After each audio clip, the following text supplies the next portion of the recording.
Sirna gadaa sirna uummatni Oromoo waggoota dheeraaf ittiin of bulchaa turee fi haala jiruu fi jireenya isaa ittiin gaggeessaa turedha. Sirni kun uummata Oromoo biratti kabajaa guddaa kan qabu ta'ee karaa siyaasaa, dinagdee, hawaasummaa, amantii fi kanneen kana fakkaataniin uummata Oromoo guutumaan guututti kan ibsudha. Sirna gadaa bu'uura dimookiraasii addunyaa har'aati. Sababni isaas gadaa keessatti walqixxummaan dhiiraa fi dubartii kan eegamee fi aangoon karaa nagaan walirraa fuudhamaa kan ture waan ta'eef. Sirna gadaa keessatti wanti hundi gadaan wal qabata. Kana jechuun lakkoofsi baraa, duudhaan hawaasaa, aadaa, amantii, jiruu fi jireenya hawaasaa, ittisa biyya, seeraa fi haalli bulmaata uummataa martu sirna gadaan kan wal qabatudha.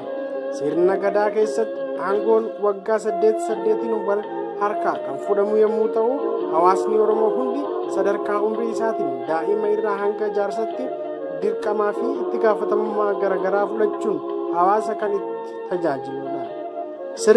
Sirni gadaa Oromootaan saalli isaanii dhiira ta'e qofa ilaallata. Ijoolleen durbaa gadaa hin qaban. Haa ta'u malee sirna gadaa keessatti gahee addaa taphachuun ni hirmaatu. Fakkeenyaaf haati lubaa cifree ta'uun cacoo baattee kabajaa sirna gadaa irratti ni hirmaatti. Akkasumas yeroo namni tokko gadaa gahee gaafa inni dhaqna qabatu obboleettiin isaa gurra urtiifi. Kun kan agarsiisu warri durbaas sirna gadaa keessatti iddoo akka qabanidha. Warri durbaa erga heerumanii booda sirna siqee jalatti gurmaa'u. Sirni siqee kun sirna mirga warra dubaraa kan eegudha. Sirni kunis sirna gadaa wajjin walitti hidhataa kan qabuu fi sirna gadaa wajjin kan deemudha. Sadarkaalee gadaa fi dalagaa isaanii. Ilmi Oromoo tokko sadarkaalee gadaa hunda keessa darbuu qaba. Isaan keessaa yommuu darbus hawaasa isaatiif karaa amantii, siyaasaa, dinagdee fi kan kana fakkaatan keessatti dirqama irraa eegamu kan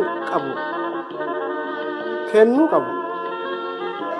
Sadarkaaleen gadaa ilmaan Oromoo keessaa darban naannoo Oromiyaa keessatti 7 hanga 11 yoo ta'an maqaa adda addaas ni qabu. Sirni isaanii garuu harki caalu wal fakkaata.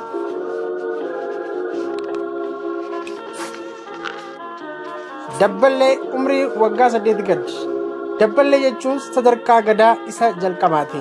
Namni tokko sadarkaa gadaa gahee waggaa 8 erga ture booda gara lubatti jijjiirama.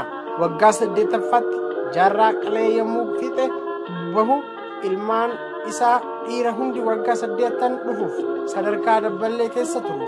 Ijoolleen kun xixiqqoo waan ta'aniif hojii gurguddaa hin hojjetan. Qe'ee isaaniitii hin fagaatan. Harmee isaanii waliin ija eegumsaa jalatti naannoo manaa turu. Foollee yookaan gaammee xixiqqaa umrii waggaa 8 hanga 16.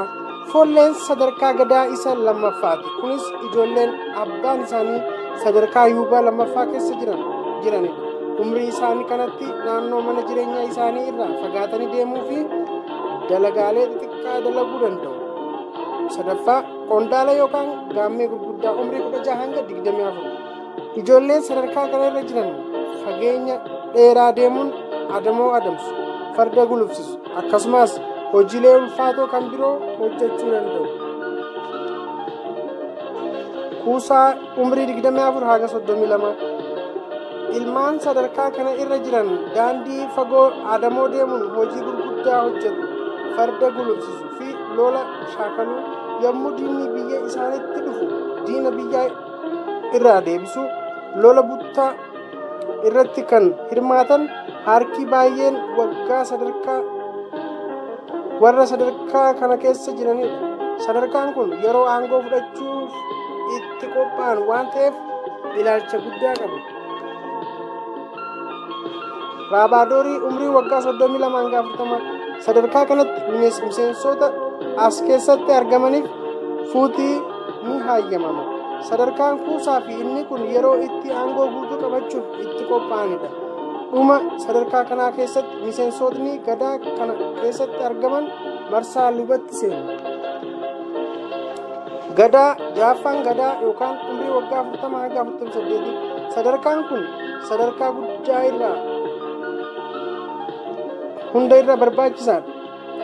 Sadarkaa kanatti aangoo siyaasaa qabachuudhaan biyya bulchan, seera itti ilaalanii fi dubbii gosaa furanii fi hojii guddaa uummata isaaniitiif yeroo itti hojjetanidha. Yuuba umrii waggaa 48 hanga 58, yuuba lammaffaa umrii 58 hanga 64, yuuba sadaffaa umrii 64 hanga 72ffaa, gadammoojjii umrii 72 hanga 80, jaarsi umrii waggaa 80 fi isaa ol. Miseensi gadaa ilmaan Oromoo isaan dhiira garee 5tti hidhamanii gadaa jalatti hiriiru. Gareen isaan jalatti hiriiran kun miseensa gadaa jedhamee waamama. Boorana keessatti ammoo gogeessa gadaa jedhama. Naannoo Oromiyaa keessatti bakka adda addaatti baay'ina miseensa gadaa 5 yoo ta'an bakka tokkotti kana caala. Oromoon dur caffee tokkotti bulatu. Fageenyaa fi haala adda addaatiin caffeen erga bakkatti uumamte kaasee maqaan miseensota adda addaa ta'uu jalqabe. Hayyoota gadaa waggaa 8 sadarkaa gadaa keessatti warri aangoo olaanaa irra turanii fi uummata bulchan hayyuu jedhamu. Lakkoofsi isaanii yeroo baay'ee 9 yoo ta'u isaanis 9 yaa'ii Booranaa jedhamuun beekamu. Abbaa gadaa hoogganaa bulchiinsa gadaa jaarraa sanaati. Abbaa bokkuu tokkoffaa itti aanaa hoogganaa bulchiinsa gadaa isa jalqabaati. Abbaa bokkuu lammaffaa itti aanaa hoogganaa bulchiinsa gadaa isa lammaffaati. Afraffaan abbaa caffee dura bu'aa caffeeti. Abbaa dubbii murtii hayyoota gadaa kan caffeetti dhiyeessu. Jahaffaa abbaa seera gadaa kan tumuu fi kan hiikudha. Torbaffaan abbaa alangaa hirrina seeraa irratti mul'atuuf kan falmu. 8ffaa abbaa dulaa gaggeessaa waraana gadaati. 9ffaan abbaa sa'aa kan qabeenya to'atu. Gadaan tokko waggaa 8f aangoo irra turti. Aangoon sirna gadaa keessatti marsaa isa eeggate yeroo bakkaa fi kabaja adda ta'een wal harkaa fudhama. Abbootiin taayitaa gadaa yeroo turtii isaanii keessatti dalagaa kanneen akka siyaasaa, dinagdee, hawaasummaa, sirna kabajaa duudhaa Oromoo kabachiisuu, dhimma ittisaa fi kan kana fakkaatan fa'aa dalagu. Yeroo waraanaa dargaggoonni umriin isaanii gahaa ta'e hoogganaa waraanaa jalatti qindaa'uudhaan irratti hirmaatu. Turtii gadaa keessatti abbootiin taayitaa gadaa waliin iddoo yaa'aa jedhamu jiraatu. Yeroo isaanitti toletti immoo waliin godaanuus ni danda'u. Marsaalee gadaa marsaa waggaa 40 keessatti gadaa 5tu jira. Namni tokko sadarkaa gadaa yookaan lubaa xumuree bahuuf waggaa 40 itti fudhata. Abbaan erga gadaa gahee booda ilmi isaa gadaa waggaa 40 abbaan isaa gadaa itti godhateetti gadaa godhata. Moggaas maqaa marsaa gadaa bakkatti garaagara ta'uu danda'a.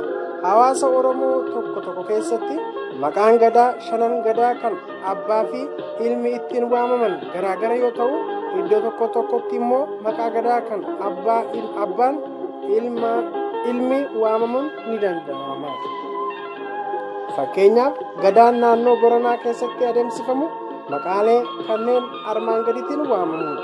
Innis marsaa itti aanee aangoo harkaa fudhatu waliin walqabatee moggaafama. Tokkoffaan Birmaajii Aldaada, lammaffaan Meelbaa Horata, sadaffaan Murannaa yookaan Bifoolee, afuraffaan Roobalee yookaan Sabaka, shanaffaan Dullo yookaan Kiloolee jedhamuun waamama.